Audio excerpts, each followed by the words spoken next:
Hello everyone, Divya this side. Today I will discuss about a very interesting topic, virus. तो सबसे पहले हम इसके नाम का मतलब देखेंगे। ये एक लैटिन भाषा का एक शब्द है और इसका जो मीनिंग होता है वो होता है पॉइजन। और ये काफ़ी छोटे होते हैं, means they are ultra microscopic infectious particle. और अगर इनके कंपोजिशन की बात करते हैं तो ये सिर्फ प्रोटीन और न्यूक्लिक एसिड के बने होते हैं, जैसे अदर सेल की तरह। सबसे पहले हम ये देखेंगे ये नॉन सेलुलर एंटिटी होता है, मीन्स इनमें ये सेल नहीं होती, क्योंकि ये जो बेसिक क्राइटेरिया है एक सेल के लिए, ना इनमें साइटोप्लाज्म होता है, ना इसमें सेल ऑर्गेनेल्स होते हैं, ना न्यूक्लियस होता है। तो जो एक सेल की क्वालिटी होती है वो इसको फुलफ़िल नहीं करते हैं। और ये कंपैरेटिव स्टडी करने के पॉइंट ऑफ व्यू से काफ़ी इम्पोर्टेंट पोजीशन रखते हैं। लाइक ये दोनों की लिविंग और नॉन लिविंग के बीच की लिंक को कहते हैं वायरस को। तो इसमें ये क्या क्या क्वालिटी होती हैं ये हम फर्दर आगे डिस्कस करेंगे। तो सबसे पहले हम इसका बेसिक क्या क्या क्वालिटीज़ होती हैं वो सब देखते हैं। इसमें क्या होगा, ये वाइड रेंज ये कॉज करते हैं wide range of disease, plant में, एनिमल में और बैक्टीरिया में। तो ये काफ़ी मीन्स ये काफ़ी पैथोजेनिक कैपेबिलिटी रखते हैं। और इसकी जो जिस ब्रांच में वायरस को हम पढ़ते हैं उसको क्या कहते हैं, वायरोलॉजी कहते हैं। तो ये इसका बेसिक इंट्रोडक्शन था। और अगर आगे इसकी बात करें हिस्ट्री की, तो ये सबसे पहले किसने इसके बारे में डिस्क्राइब किया था, क्या क्या है, ये सब हम अभी डिस्कस करते हैं। तो सबसे पहले जो एक साइंटिस्ट हुए हैं मेयर, उन्होंने 1886 में जो इसकी पैथोजेनिक जो क्वालिटी है उसको डिस्कवर किया था उन्हें। बट ये नहीं पता था कि वायरस है या क्या है। बट इन्होंने कौन सी डिज़ीज़ को आइडेंटिफाई किया था, सबसे पहले टोबैको मोज़ेक डिज़ीज़। देन एक रशियन साइंटिस्ट हुए दिमित्री इवान्युस्की, इन्होंने 1892 में इसका जो कॉज जो देखा उन्होंने, इसके कॉज का जाना कि इसका कॉजल ऑर्गेनिज्म क्या है, कैसे, ये सब।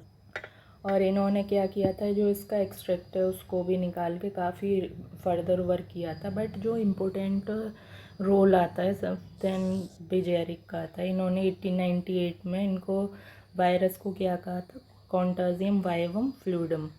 तो इसका जो मीनिंग क्या है, लिविंग फ्लूइड इन्फेक्टेंट। मीन्स इन्होंने क्या देखा कि इन्होंने एक जिस प्लांट में इन्फेक्शन था उसका एक्सट्रैक्ट निकाला और उसको हेल्दी प्लांट के साथ रब किया। तो उन्होंने देखा कि ये कॉज कर रहा है, उस हेल्दी प्लांट में डिजीज़ कॉज कर रहा है। और इन्होंने ही सबसे पहले वायरस का नाम दिया था, टर्म। मीन्स जो वायरस का जो नाम है किसने दिया था, बिजेरिक ने दिया था। बट सबसे पहले देखा किसने था, 1886 में। और इसका जो इसकी जो कॉज का मीन्स इन्होंने सिर्फ आइडेंटिफाई किया था डिज़ीज़ को, बट इसमें कॉजल जो एजेंट है उसको देखा था दिमित्री इवानोस्की ने। और अगर हम बात करें इसकी इन्फेक्टिव नेचर और नाम किसने दिया था, वो दिया था बिजेरिक ने।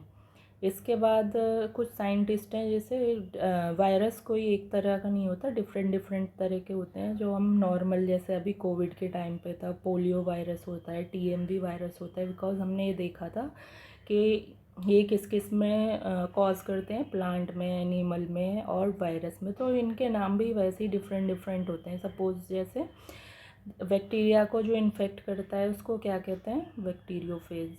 प्लांट में जैसे टोबैको मोज़ेक वायरस हो गया, वो किससे होता है, ये जो डिज़ीज़ होती है टोबैको मोज़ेक वायरस हो गया, उसका कॉजल एजेंट। तो ये डिफरेंट डिफरेंट नाम हम फर्दर आगे पढ़ेंगे।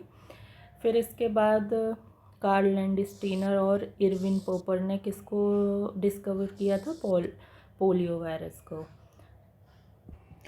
फिर एक इसके बाद जो सबसे इम्पोर्टेंट जो रोल देखा था वो WM स्टैनले का था। इन्होंने क्या आइडेंटिफाई और क्या एक्सपेरिमेंट था, इन्होंने जो इसकी क्रिस्टलाइज फॉर्म थी इस वायरस की, इन्होंने उसको आइडेंटिफाई किया था। और इन्होंने जो ये किस में आइडेंटिफाई हुआ था, टोबैको मोज़ेक डिज़ीज़ के थ्रू इन्होंने अपना वर्क किया था। इसको हम टीएमवी को फर्दर आगे पढ़ेंगे।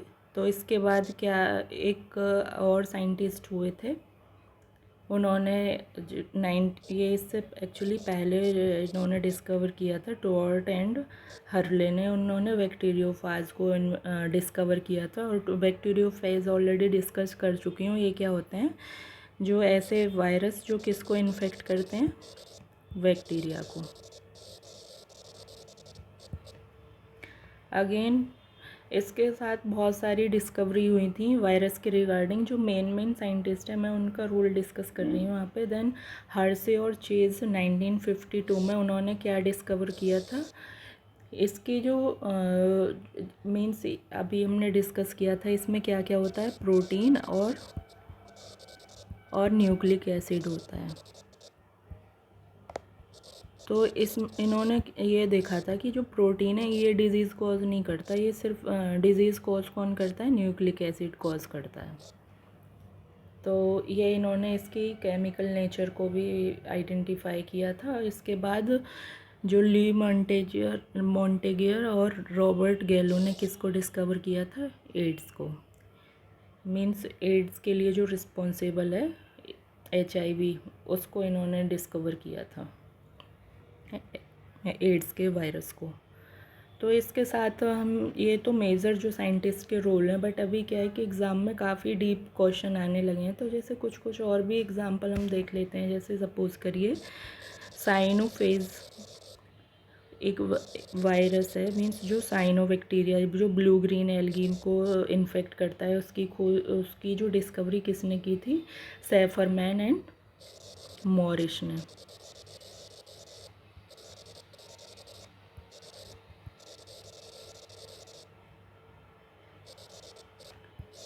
तो ये हमने यहाँ तक देखा मेन साइंटिस्ट किसने क्या डिस्कवर किया था। अब इसके बाद हम नेक्स्ट इसका बेसिक स्ट्रक्चर एक एग्ज़ाम्पल के तौर पे देखेंगे कि बेसिकली वायरस कैसे दिखता है। तो जो एग्ज़ाम्पल स्क्रीन पे शो हो रहा है, ये किसका है, बैक्टीरियोफेज का। मीन्स जो वायरस बैक्टीरिया को इन्फेक्ट करते हैं, उसको बैक्टीरियोफेज कहते हैं। और इसको किसने डिस्कवर किया था, टोर्ट एंड हर्ले ने किया था। कब किया था, ये जो FW टोर्ट एक साइंटिस्ट हुए हैं, उन्होंने इसको कब डिस्कवर किया था, 1915 ने। एंड हर्ले ने इसको डिस्कवर किया था 1917 में। तो इसको सबसे पहले हमने कहाँ देखा था, उन लोग साइंटिस्ट ने कहाँ डिस्कवर किया था, ये पैरासाइटिक एज ए पैरासाइट हमको उनको डिस्कवर हुआ था किसमें, इंटेस्टाइनल जो बैक्टीरिया होता है ह्यूमन बॉडी में, एस्चेरिचिया कोलाई में। तो अगर इसको हम स्ट्रक्चर देखते हैं, तो इसका जो स्ट्रक्चर है वो टेडपोल जैसा होता है, और इसका हेड होता है, और इसमें क्या होता है, डबल स्टैंडर्ड DNA होता है। देन इसकी एक कोर होता है, नेक जैसा नेक होती है, और ये कैसे होती है, होलो। फिर उसके बाद कॉलर जैसा एक स्ट्रक्चर होता है, अगेन शीट होती है। और ये जो लोअर पार्ट है, एक बेस प्लेट होती है, हेक्सागोनल इन स्ट्रक्चर होती है, और इस पर टेल फाइबर होते हैं। और ये कितने होते हैं, 6। तो एक ये मीन्स एक इंट्रोडक्टरी डायग्राम में थोड़ा आइडिया हो जाए कि एक्चुअल में ये वायरस होता कैसा है दिखते में।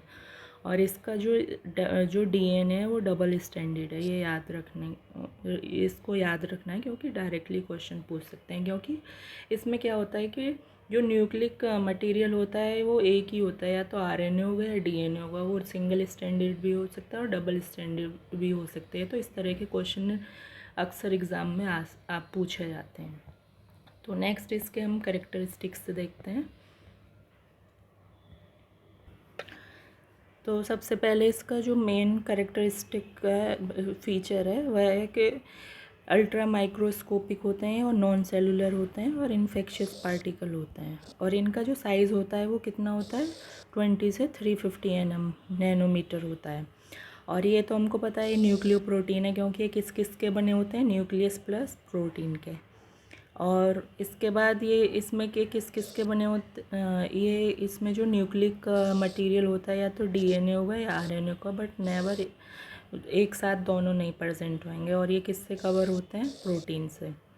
अगर इसको देखें यहाँ पे तो ये एक स्ट्रक्चर है, ये किसका बना होता है? ये प्रोटीन का बना हुआ है और अंदर क्या है? न्यूक्लिक मटेरियल है इस तरह से। तो कभी कभी क्या होगा कि ये बेसिकली इसमें जो आउटर प्रोटीन है वो आउटर जो कवरिंग है प्रोटीन की होती है, बट कभी कभी यहाँ पे लिपिड भी मिलता है। तो ये लिपिड क्यों मिलेगा? ये जब ये ह्यूमन बॉडी में एंटर कर जाता है तो इसमें हेल्प करता है कि इसमें पेनिट्रेशन में, सेल टू सेल। ये किसके थ्रू, इसका जो फॉर्मेशन होता है होस्ट के थ्रू होता है, ये वायरस के थ्रू नहीं होता। और ये किस में हेल्प करेगा? सेल टू सेल पेनिट्रेशन में, मीन्स एक सेल से दूसरी सेल में जाने में। और ये तो पता है कि हाईली पैथोजेनिक होते हैं। और इसके अलावा ये इसमें प्रोटोप्लाज्म नहीं होता जो कि लाइफ का बेस होता है। और इसमें जो बेसिक कंपोनेंट हैं वो सेल के, वो सब भी नहीं होता। मीन्स जो सिर्फ ये न्यूक्लिक एसिड और प्रोटीन के बने हुए होते हैं, इसके अलावा इसमें कुछ। और इसके ये सिर्फ होस्ट में ग्रो कर सकते हैं। अगर ये किसी होस्ट में एंट्री कर जाते हैं तभी ये ग्रो कर सकते हैं, अदरवाइज़ ये इनर्ट फॉर्म में रहते हैं, बिकॉज इनके पास अपनी कोई मेटाबॉलिक एक्टिविटी ये कर नहीं सकते, because they don't have own metabolic machinery. अभी हमने कोविड के टाइम पे देखा था कि वायरस में काफ़ी म्यूटेशन हो रहे हैं, मल्टीप्लिकेशन हो रहे हैं, but as a matter of fact ये सिर्फ होस्ट में ही ग्रो करेंगे, उसी में ही म्यूटेशन करेंगे और उसी में ही मल्टीप्लाई करेंगे। Again they cause infection in host bye nucleic acid. ये हमको पता है, अगर कोई भी वायरस जब किसी भी पर्टिकुलर ऑर्गेनिज्म में इन्फेक्शन करता है तो उसका प्रोटीन पार्ट, जैसे हेड हो गया, इसमें ये प्रोटीन का बना हुआ है और ये इसका न्यूक्लिक का मटेरियल है, तो ये सिर्फ यही इंजेक्ट होगा, इसमें प्रोटीन इसमें एंट्री नहीं लेती है होस्ट के अंदर।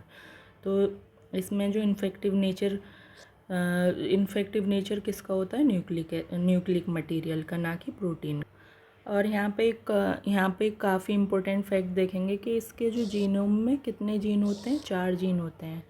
तो इसमें जो एक जीन है वो किसके लिए होता है? प्रोटीन कोड के लिए होता है।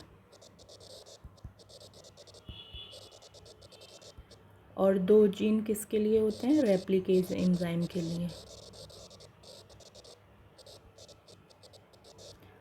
और जो फोर्थ और लास्ट वन ये किसका रहता है? ये अगेन ये प्रोटीन के लिए होता है। और ये किस में हेल्प करता है? स्प्रेड करने में।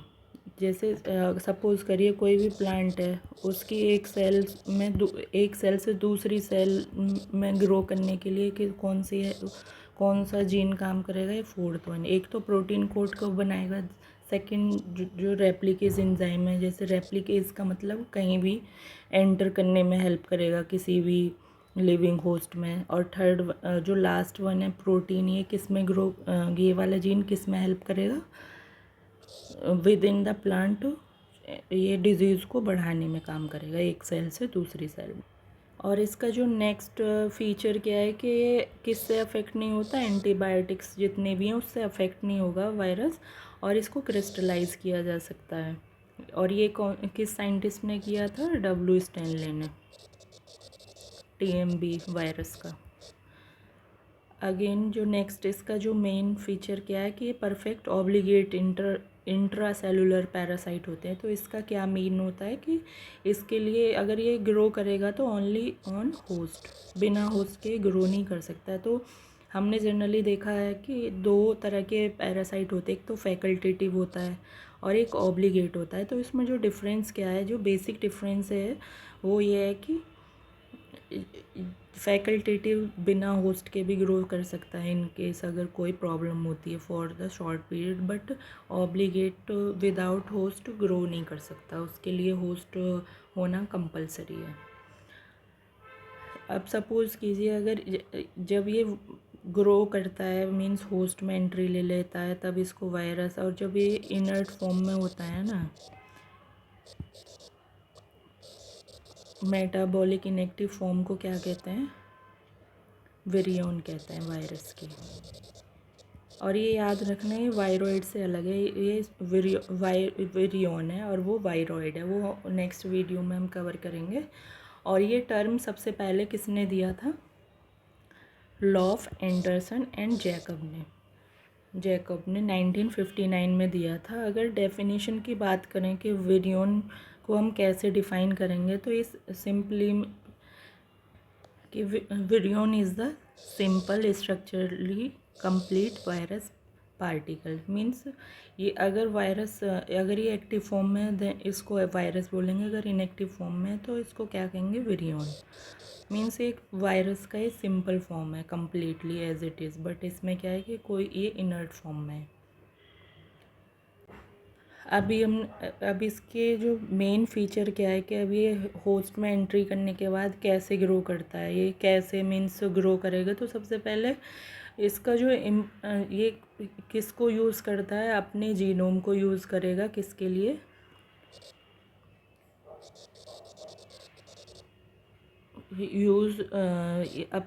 किसके लिए ग्रो करेगा, अप रेप्लिकेशन के लिए अपने जीनोम को ग्रो करेगा। अगर इस बट इसको यूज़ किसको करेगा, bio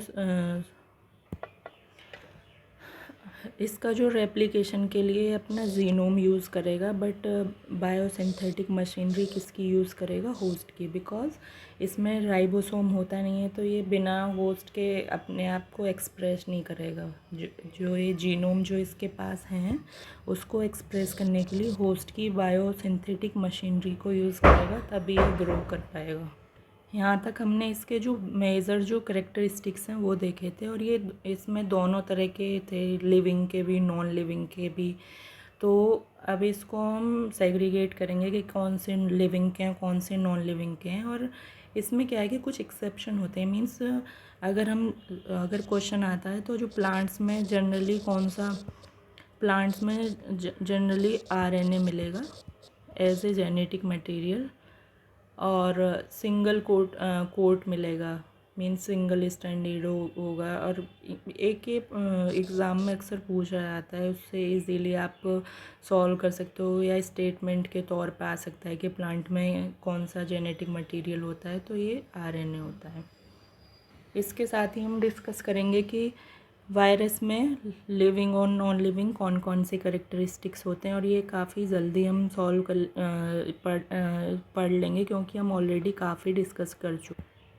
we all know that कि वायरस किस किस के बीच में लिंक बनाता है, लिविंग और नॉन लिविंग के। तो अभी हम वर्बली सिर्फ लिख के सुनने से ज़्यादा सुनेंगे ज़्यादा। तो सबसे पहले कि इसमें कौन कौन से ऐसे फीचर हैं जो नॉन लिविंग को इंडिकेट करते हैं, जैसे इसमें प्रोटोप्लाज्म नहीं होता, एंजाइम सिस्टम नहीं होता, और ये इन्हें क्रिस्टलाइज किया जा सकता है, और इनकी अपना कोई मेटाबॉलिक एक्टिविटी शो नहीं करते हैं, और टोटली इनर्ट होते हैं। तो ये जो मेन नॉन लिविंग फीचर्स थे। अगर इसके लिविंग फीचर्स की बात करें तो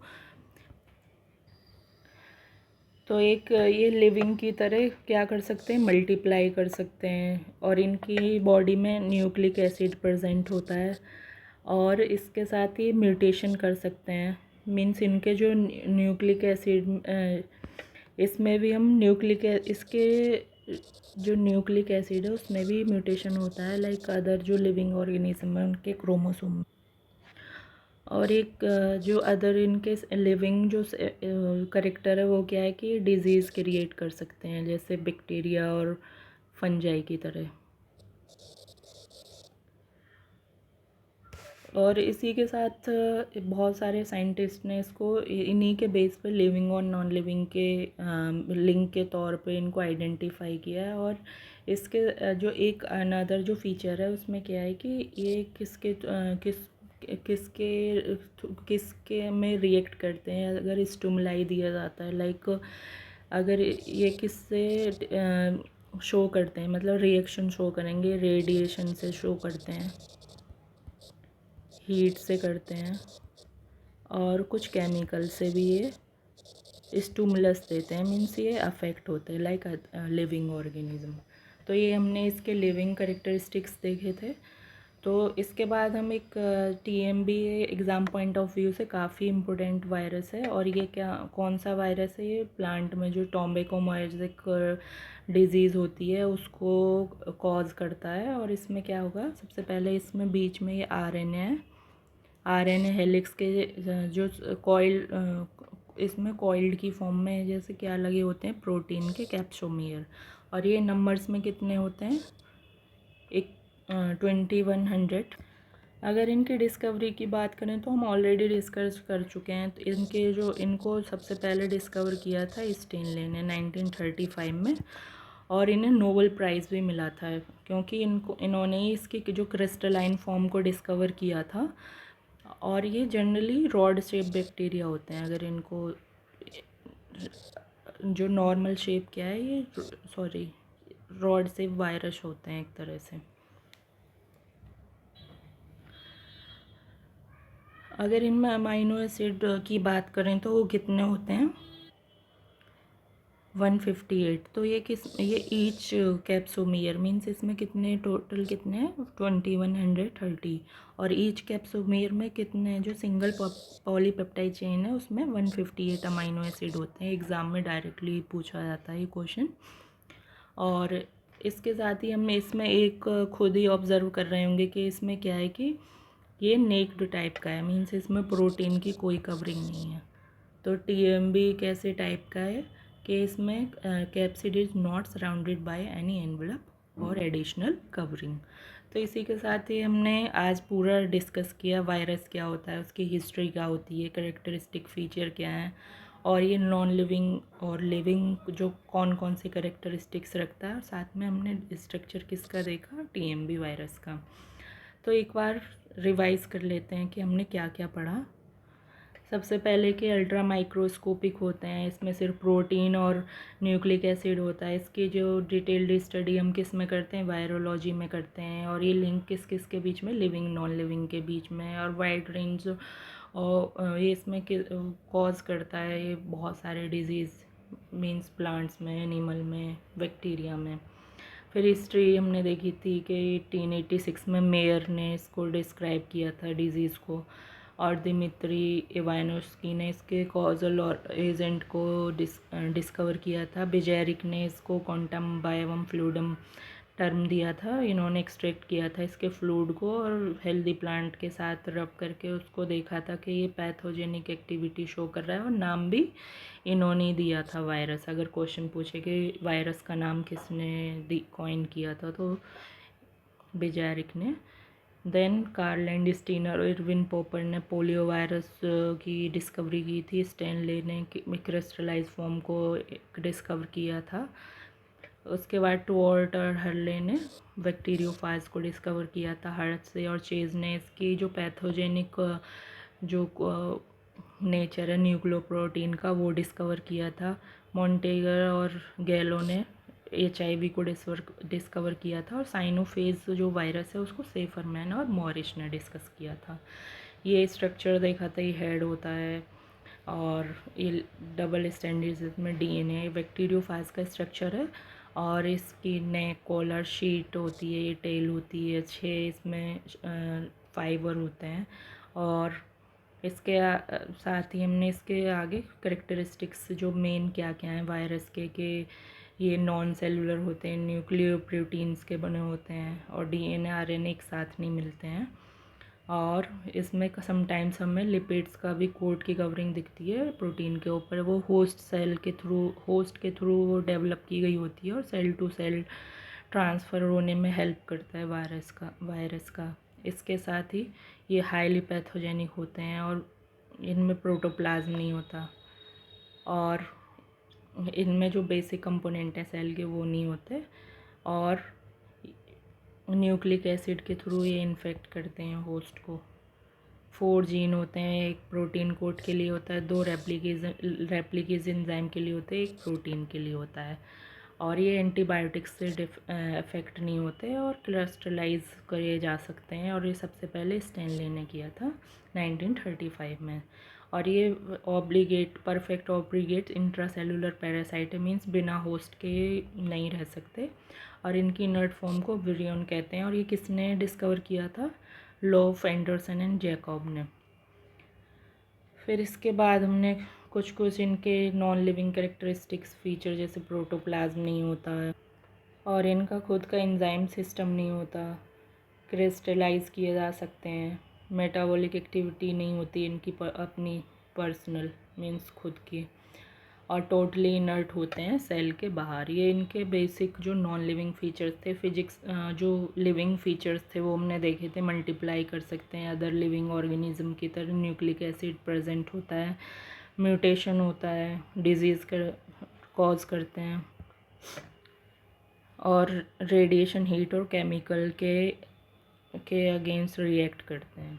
इसके जो लास्ट इसका हमने डिस्कस किया था टीएमबी वायरस, तो इसका ये हेलिकल स्ट्रक्चर है, आरएनए हेलिक्स है। इसमें RNA as a nucleic material present होता है और ये कैप्सोमियर्स होते हैं, ये प्रोटीन के बने होते हैं और ये नंबर्स में 2130 होते हैं और ईच कैप्सोमियर में 158 अमाइनो एसिड्स प्रेजेंट होते हैं और इसमें कोई कवरिंग नहीं होती अदर वायरस की तरह। तो इसी के साथ अपनी वीडियो को एंड करती हूँ। Hope you guys like this video. If you like please like and comment on my video.